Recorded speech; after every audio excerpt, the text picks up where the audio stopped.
ساری دنیا جہالت کے اندھیرے میں ڈوبی ہوئی تھی۔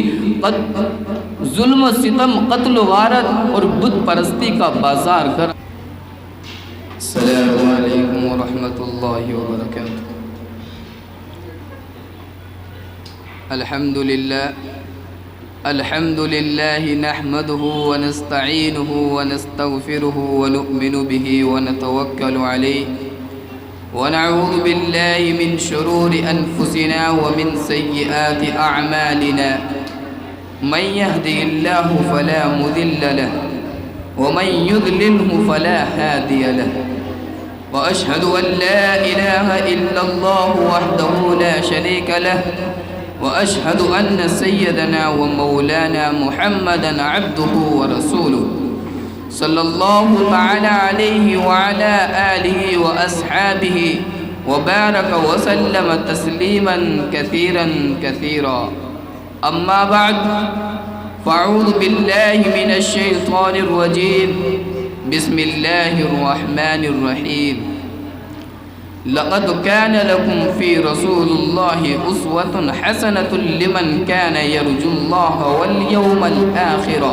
وذكر اللہ کثیرا۔ میرے محترم بزرگوں، دوستوں اور عزیز ساتھیوں، اللہ تبارک و تعالی نے اور اللہ کے نبی آپ علیہ السلام نے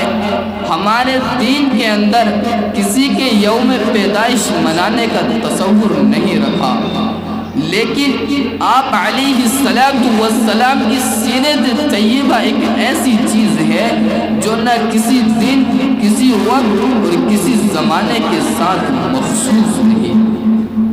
بلکہ وہ سال کے 12 مہینے اور مہینے کے 30 دن اور دن کے 24 گھنٹے ایسے ہیں کہ سرکار دو عالم صلی اللہ علیہ وسلم کے ہمارے لیے مشعل راہ ہیں۔ اور آپ صلی اللہ علیہ وسلم سے محبت کا سب سے بڑا تقاضا یہی ہے کہ اس سیرت طیبہ کو اپنایا جائے۔ میرے محترم بزرگوں اور دوستوں، آپ علیہ السلام دنیا کے اندر اس لیے تشریف نہیں لائے تھے کہ وہ دنیا سے اپنی تعریف کرائیں، یہ دنیا پر اپنا اقتدار قائم کریں۔ خدا نہ کرے اگر آپ کا یہ مقصد ہوتا تو جب مکہ مکرمہ میں کفار کی طرف سے آپ کو یہ پیشکش کی گئی تھی کہ اگر آپ سرداری چاہتے ہیں تو ہم متفقہ طور سے آپ کو سردار مانتے ہیں، اگر آپ کو مال و دولت کی خواہش ہے تو عرب کا سارا مال و دولت آپ کے قدموں میں لا کر رکھ دیا جاتا ہے، اگر آپ کو حسن و جمال کی خواہش ہے تو عرب کا منتخب حسن و جمال آپ کی خدمت میں پیش کیا جاتا ہے، لیکن آپ اپنی اس دعوت سے باز آ جائیں۔ پھر میرے محترم بزرگوں اور دوستوں، اللہ کے نبی آپ علیہ السلام نے ان کے جواب میں کہا، اگر تم میرے ایک ہاتھ میں آفتاب اور دوسرے ہاتھ میں مہتاب بھی لا کر رکھ دو تو خدا کی قسم میں اپنی اس دعوت سے پھرنے والا نہیں۔ اس کے ذریعے آپ نے بتا دیا آپ کی زندگی کا ایک مقصد اور مشن تھا جس کے لیے اللہ تبارک و تعالی نے آپ کو بھیجا، اور آپ علیہ السلام نے اپنی زندگی میں دکھا دیا۔ حضرت عائشہ صدیقہ رضی اللہ تعالی عنہا فرماتی ہے کہ 3 مہینے تک آپ کے گھروں میں آگ نہیں جلتی تھی۔ اسی طرح سے فکر فاقہ کے عالم میں ساری زندگی گزار کر دکھا دی، اور جو پیغام آپ علیہ السلام لے کر تشریف لائے تھے اس پیغام اور اس دعوت کو کسی چیز نے متزلزل نہیں کر سکی۔ میرا عزیز طلبہ، در حقیقت اس سیرت طیبہ کا مقصود اصلی یہ ہے کہ رسول کریم صلی اللہ علیہ وسلم کو اللہ تبارک و تعالی نے انسانیت کے لیے ایک نمونہ بنا کر بھیجا تھا۔ لقد كان لكم في رسول الله أسوة حسنة لمن كان يرجو الله واليوم الآخر وذكر الله كثيرا، یعنی اللہ کے رسول کی زندگی آپ کے لیے ایک بہترین نمونہ ہے۔ مقصد یہ ہے کہ ہم نے آپ علیہ السلام کو اس دنیا کے اندر اس لیے بھیجا تاکہ آپ ایک مثال قائم کریں، اور انسانیت کا کام یہ ہے کہ وہ اپنی زندگی کے عمل میں لائے اور اس کی نقل اتارنے کی کوشش کرے۔ یہی سیرت طیبہ کا اصل پیغام ہے۔ یہ نہیں کہ ہم سال میں ایک دن آپ کی یاد منا کر خاموش بیٹھ جائیں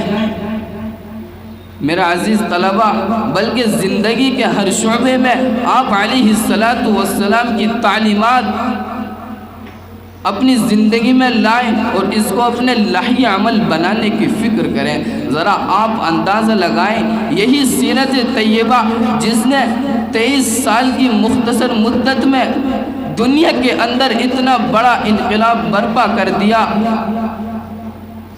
جس وقت آپ علیہ السلام دنیا میں تشریف لائے تھے اور جس وقت آپ علیہ السلام کو نبوت کا منصب عطا کیا گیا تھا، اس وقت آپ علیہ السلام تنہا تھے،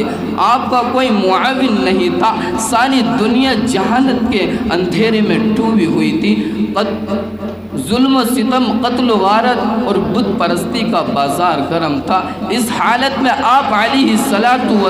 کو نبوت کا منصب عطا کیا گیا، جس کا مطلب یہ تھا کہ آپ کو اس پوری بھٹکی ہوئی دنیا کو راہ راست پر لانا ہے اور اس بگڑے ہوئے ماحول کو سنوارنا ہے، اور 23 سال کی مدت آپ علیہ السلام کو دی گئی۔